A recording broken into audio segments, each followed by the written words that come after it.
Welcome back to our YouTube channel. Today we've got another fantastic tutorial to help you step up your video editing.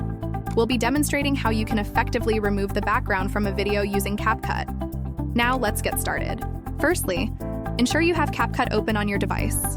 I've already added a video to demonstrate on how we'll work through this tutorial. Next, click on the video. Then look towards the upper right section of your screen. You should see 4 options available: Basic, Cutout, Mask, and Enhance. Today we'll be focusing on Cutout. Once you select this cutout, you'll notice at the very bottom an auto cutout option, which states that it only supports auto recognition of portraits. You'll spot a small box to the left of this feature. Click it.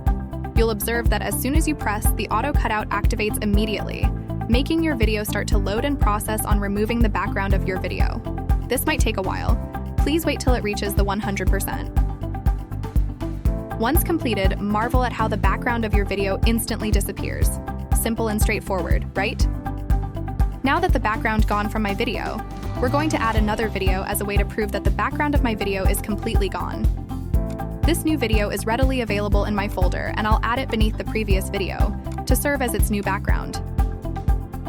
And voila! You now have a grasp at making your beautiful video editing projects with one of the industry's best cutout tools. That's all we have for you today in this step-by-step tutorial. I hope it clarified how to effectively use the cutout feature on Cupcat to remove the background of your video. We hope you found this video helpful. Thank you for watching and see you in the next video.